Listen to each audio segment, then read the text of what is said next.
नमस्कार दोस्तों, भक्ति जीवन चैनल पर आप लोगों का स्वागत है। आइए सुनते हैं श्री दुर्गा सप्तशती किताब का कवच, अर्गला और कीलक का पाठ। इसे मैं हिंदी में ही बोलूँगी दोस्तों, और इसे पढ़ना बहुत ही अच्छा होता है। दुर्गा माता का आशीर्वाद मिलता है। तो चलिए सुनते हैं। सबसे पहले मैं ये 2 लाइन का विनियोग है, इसे मैं पढ़ लेती हूँ। ये संस्कृत का ही है, ये हिंदी में नहीं पढ़ा जाता। ये कोई भी पाठ के पहले जो संस्कृत में 2 लाइन रहता है दोस्तों, इसे संस्कृत में ही पढ़ा जाता है, ये हिंदी में नहीं पढ़ा जाता। तो मैं पढ़ लेती हूँ पहले, उसके बाद फिर मैं हिंदी में पाठ करूँगी।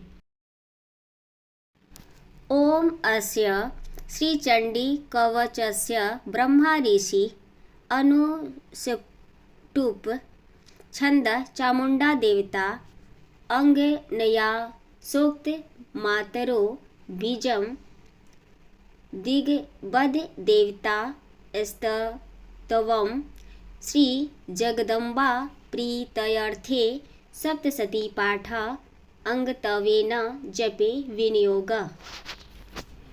ओम चंडिका देवी को नमस्कार है। मार्कंडेय जी ने कहा, पितामह, जो इस संसार में परम गोपनीय तथा मनुष्यों की सब प्रकार से रक्षा करने वाला है और जो अब तक आपने दूसरे किसी के सामने प्रकट नहीं किया हो, ऐसा कोई साधन मुझे बताइए।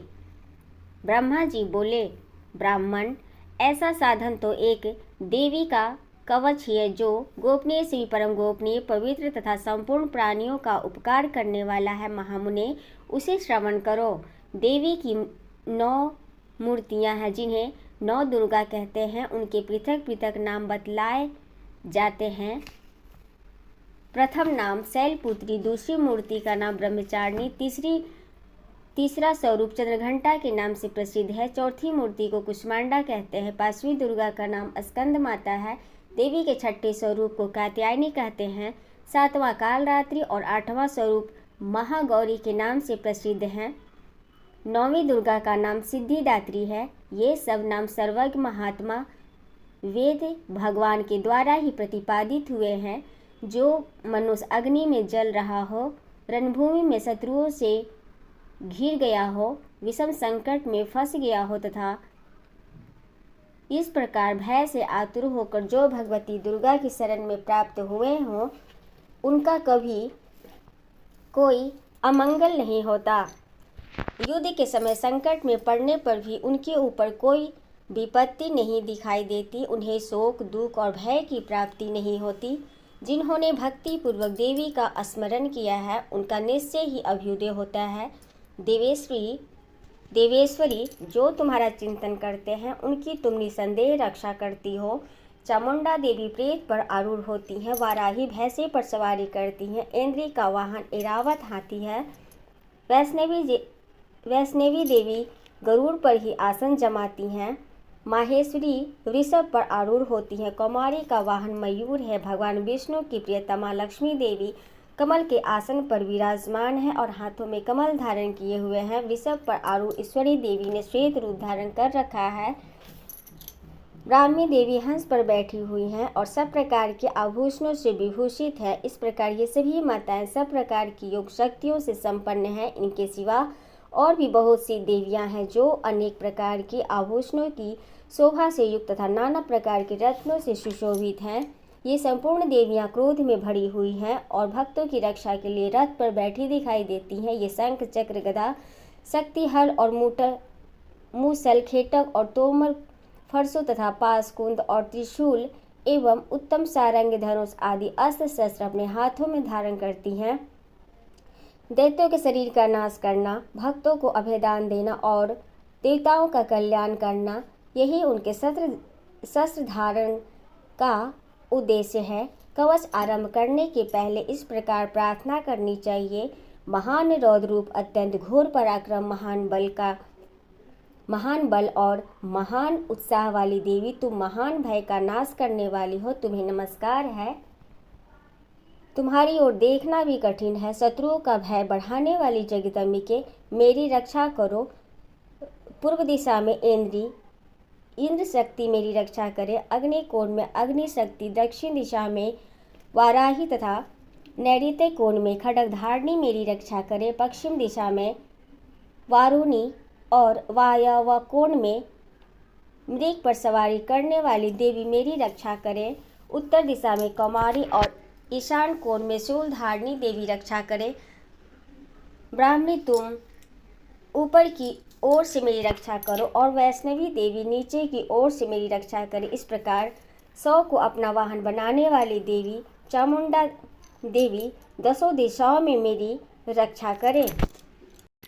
जया आगे से और विजया पीछे की ओर से मेरी रक्षा करे। वाम भाग में अजिता और दक्षिणा भाग में अपराजिता रक्षा करे। उद्धोतनी ललाट में मालाधरी रक्षा करे और यशस्विनी देवी मेरे भवों का संरक्षण करे। भवों के मध्य भाग में त्रिनेत्रा और रत्नों की यमघंटा देवी रक्षा करे। दोनों नेत्रों के मध्य भाग में शंखनी और कानों में द्वारवासिनी रक्षा करे। कालिका देवी कपोलों की रक्षा करे तथा ऊपर के होठ में चर्चिका देवी रक्षा करे। नीचे के होठ में अमृत कला तथा जिह्वा में सरस्वती देवी रक्षा करे। कौमारी दांतों की और चंडिका कंठ प्रदेश की रक्षा करे। चित्रघंटा गले की घाटी की और महामाया तालु में रहकर रक्षा करे। कामाक्षी ठोरी की और सर्वमंगला मेरी वाणी की रक्षा करे। भद्रकाली ग्रीवा में और धनुधरी पृष्ठवंश मेरुदंड में रहकर रक्षा करे। कंठ के बाहरी भाग में नीलग्रीवा और कंठ की नली में नल कुबरी रक्षा करे। दोनों कंधों में खड्गनी और मेरी दोनों भुजाओं की रसधारिणी रक्षा करे। दोनों हाथों में दंडनी और अंगुलियों में अमिका रक्षा करे। सुलेश्वरी नखों की रक्षा करे। कुलेश्वरी कुक्षी पेट में रहकर रक्षा करे। महादेवी दोनों स्तनों की और शोक विनाशिनी देवी मन की रक्षा करे। ललिता देवी हृदय में और शूलधारिणी उदर में रहकर रक्षा करे। नाभि में कामिका और गुहा भाग की गुहोश्री रक्षा करे। पूतना और कामिका लिंग की और महेश वाहिनी गुदा की रक्षा करे। भगवती कटी भाग में और बिंध्यवासिनी घुटनों की रक्षा करे। संपूर्ण कामनाओं को देने वाली महाबला देवी दोनों पिंडुलियों की रक्षा करे। नारसिंही दोनों घुटियों की और तेजसी देवी दोनों चरणों के पृष्ठ भाग की रक्षा करे। श्री देवी पैरों की उंगलियों में और तलवासिनी पैरों की तालू में रहकर रक्षा करे। मेरी डाढ़ों के कारण भयंकर दिखाई देने वाली दष्टा कराली देवी नखों की और ऊर्ध्वकेशनी देवी केशों की रक्षा करे।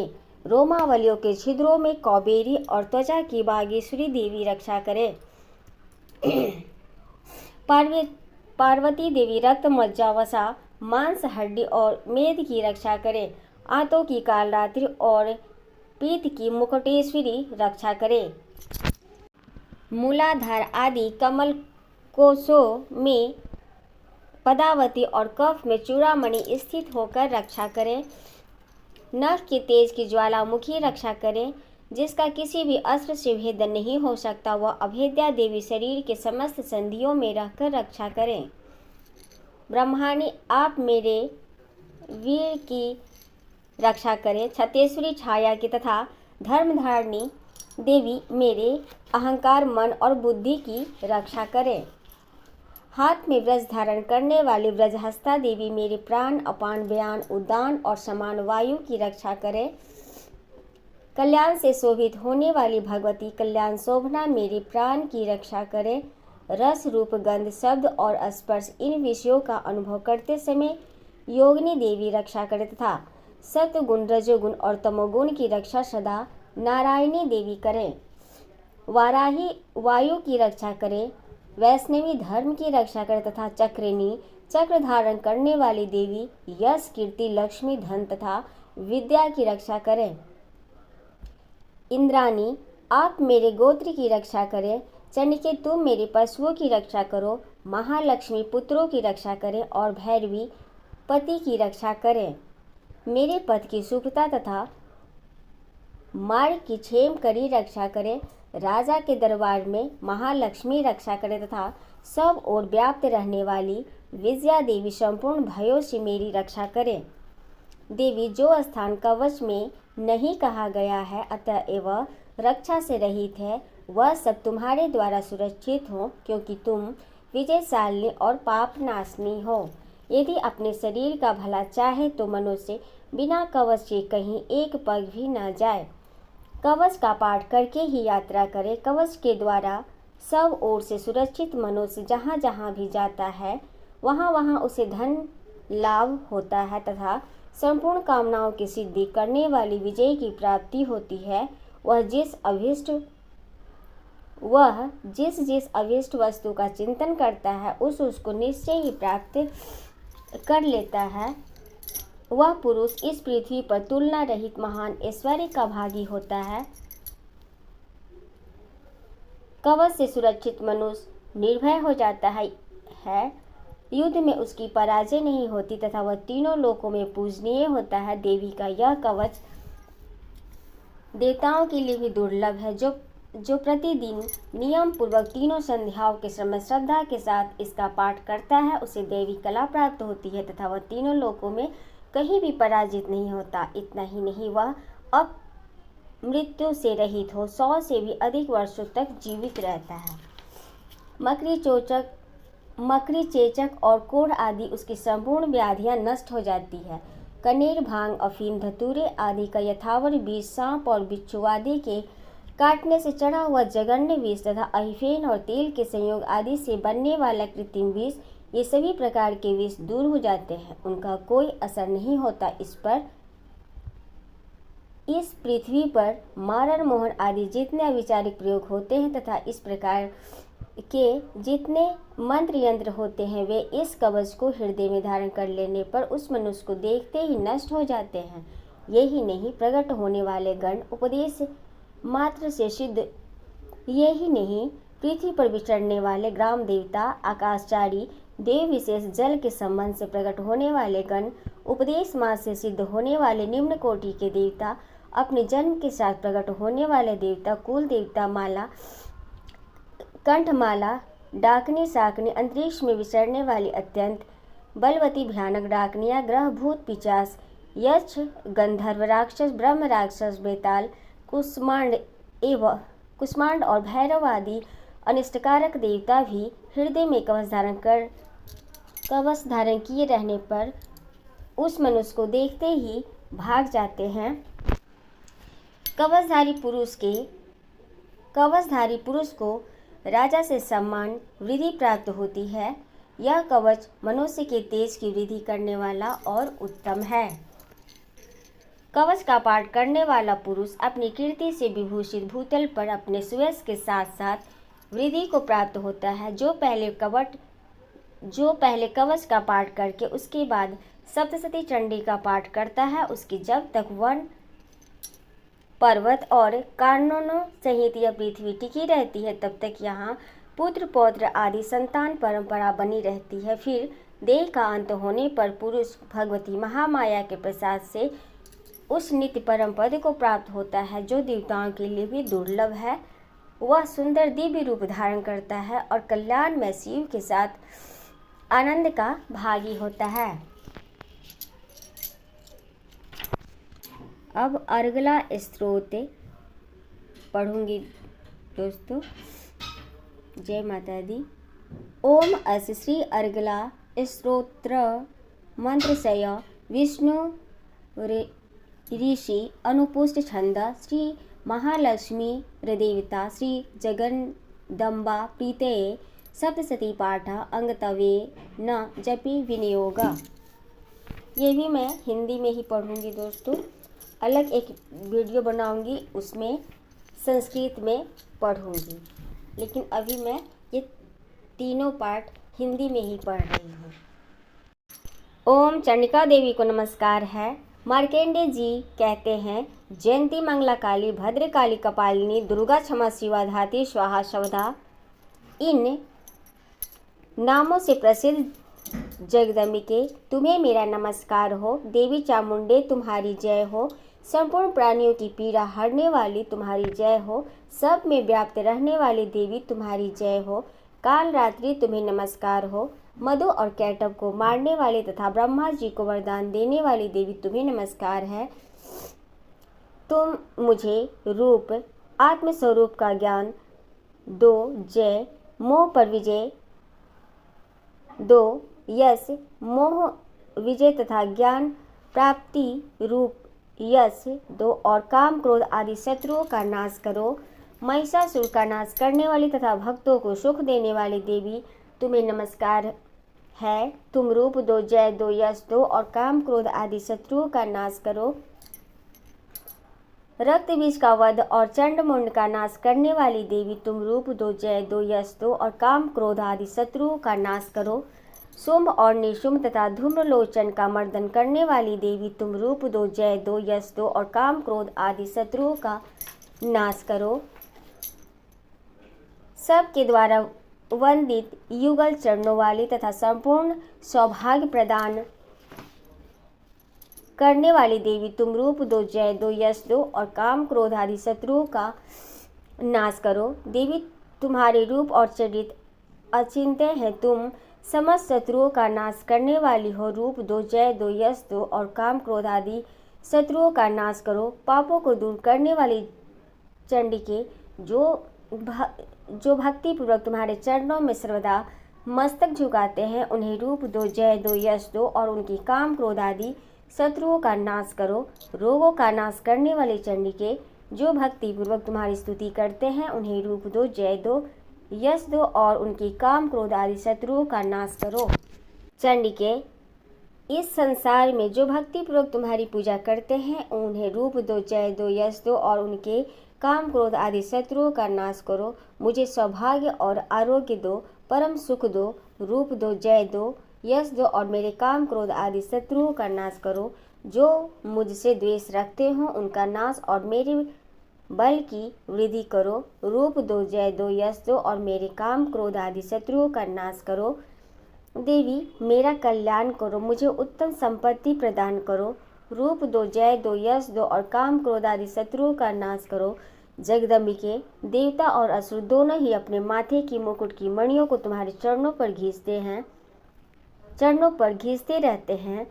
तुम रूप दो, जय दो, यश दो और काम क्रोध आदि शत्रुओं का नाश करो। तुम अपने भक्तजनों को विद्वान, यशस्वी और लक्ष्मीवान बनाओ तथा रूप दो, जय दो, यश दो और उसके काम क्रोध आदि शत्रुओं का नाश करो। प्रचंड दैत्यों के दर्प का दलन करने वाली चंडिके, मुझे शरणागत को रूप दो, जय दो, यश दो और मेरे काम क्रोध आदि शत्रुओं का नाश करो। चतुर्मुख ब्रह्मा जी के द्वारा प्रशंसित चार भुजाधारी परमेश्वरी, तुम रूप दो, जय दो, यश दो और काम क्रोध आदि शत्रुओं का नाश करो। देवी अंबिके, भगवान विष्णु निरंतर भक्ति पूर्वक तुम्हारी स्तुति करते रहते हैं। तुम रूप दो, जय दो, यश दो और काम क्रोध आदि शत्रुओं का नाश करो। हिमालय कन्या पार्वती के पति महादेव जी के द्वारा प्रशंसित होने वाली परमेश्वरी, तुम रूप दो, जय दो, यश दो और काम क्रोध आदि शत्रुओं का नाश करो। सचिपति इंद्र के द्वारा सद्भाव से पूजित होने वाली परमेश्वरी, तुम रूप दो, जय दो, यश दो और काम क्रोध आदि शत्रुओं का नाश करो। प्रचंड भुजदंडों वाले दैत्यों का घमंड चूर करने वाली देवी, तुम रूप दो, जय दो, यश दो और काम क्रोध आदि शत्रुओं का नाश करो। देवी अंबिके, तुम अपने भक्तजनों को सदा असीम आनंद प्रदान करती रहती हो। मुझे रूप दो, जय दो, यश दो और मेरे काम क्रोध आदि शत्रुओं का नाश करो। मन की इच्छा के अनुसार चलने वाली मनोहर पत्नी प्रदान करो। मन की इच्छा के अनुसार चलने वाले मनोहर पति प्रदान करो, जो दुर्गम संसार सागर से तारने वाले तथा उत्तम कुल में उत्पन्न हुई हो। जो मनुष्य इस स्रोत का पाठ करके सप्तशती रूपी महास्रोत का पाठ करता है, वह सप्तशती की जप संख्या से मिलने वाले श्रेष्ठ फल को प्राप्त होता है, साथ ही वह प्रचुर संपत्ति भी प्राप्त कर लेता है। तो ये था दोस्तों श्री अर्गला स्तोत्र। अब मैं कीलक का पाठ करूँगी, तो सुने आप लोग।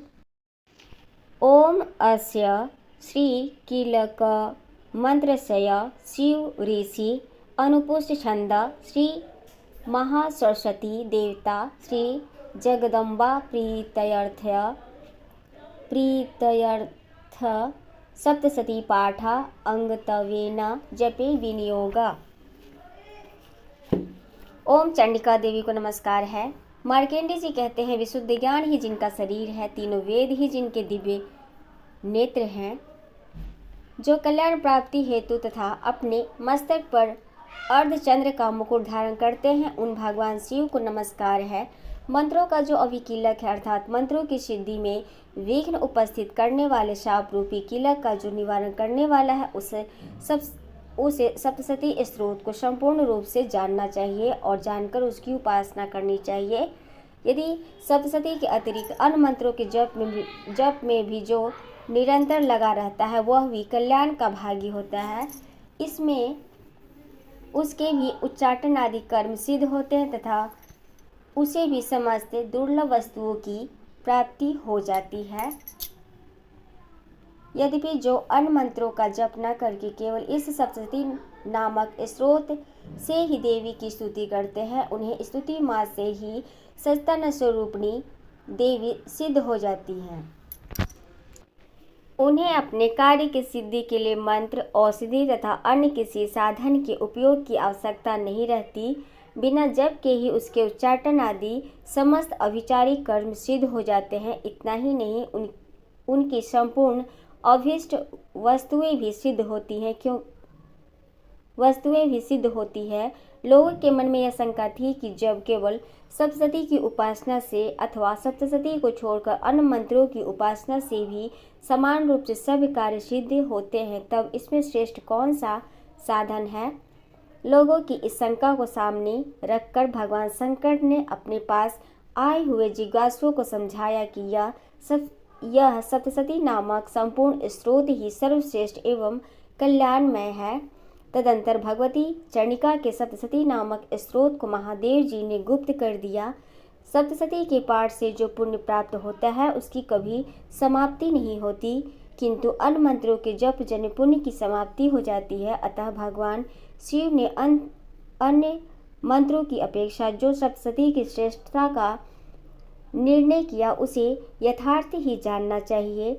अन्य मंत्रों का जप करने वाला पुरुष भी यदि सप्तशती के स्रोत और जप का अनुष्ठान कर ले, तो वह भी पूर्ण रूप से ही कल्याण का भागी होता है। इसमें तनिक भी संदेह नहीं है। जो साधक कृष्ण पक्ष की चतुर्दशी अथवा अष्टमी को एकाग्रचित होकर भगवती की सेवा में अपना सर्वस्व समर्पित कर देता है और फिर उसे प्रसाद रूप से ग्रहण करता है, उसी पर भगवती प्रसन्न होती हैं, अन्यथा उनकी प्रसन्नता नहीं प्राप्त होती। इस प्रकार सिद्धि के प्रतिबंधक रूप कील के द्वारा महादेव जी ने इस स्रोत को कीलित कर रखा है, जो पूर्वोक्त रीति से निष्कीलन करके इस सप्तशती स्रोत का प्रतिदिन स्पष्ट उच्चारण पूर्वक पाठ करता है, वह मनुष्य सिद्ध हो जाता है, वही देवी का पार्षद होता है और वही गंधर्व भी होता है। सर्वत्र विचरते रहने पर भी इस संसार में उसे कहीं भी भय नहीं होता। वह अपमृत्यु के वश में नहीं पड़ता तथा देह त्यागने के अनंतर मोक्ष प्राप्त कर लेता है। अतः कीलक को जानकर उसका परिहास करके ही सप्तशती का पाठ आरंभ करे। जो ऐसा नहीं करता उसका नाश हो जाता है। इसलिए कीलक और निष्कीलन का ज्ञान प्राप्त करने पर ही यह स्रोत निर्दोष होता है और विद्वान पुरुष इस निर्दोष स्रोत का ही पाठ आरंभ करते हैं। स्त्रियों में जो कुछ भी सौभाग्य आदि दृष्टिगोचर होता है, वह सब देवी के प्रसाद का ही फल है। अतः इस कल्याणमय स्रोत का सदा जप करना चाहिए। इस स्रोत का मंद स्वर से पाठ करने पर स्वअल्प फल की प्राप्ति होती है और उच्च स्वर से पाठ करने पर पूर्ण फल की सिद्धि होती है। अतः उच्च स्वर से ही इसका पाठ आरंभ करना चाहिए, जिसके प्रसाद से ऐश्वर्य, सौभाग्य, आरोग्य, संपत्ति, शत्रुनाश तथा परम मोक्ष की भी सिद्धि होती है। उन कल्याणमय जगदम्बा की स्तुति मनुष्य क्यों नहीं करते। यहाँ कीलक और निष्कीलन के ज्ञान की अनिवार्यता बताने के लिए विनाश होना कहा गया है। वास्तव में किसी प्रकार भी देवी का पाठ करें उससे लाभ ही होगा। यह बात वचनांतरों से सिद्ध है।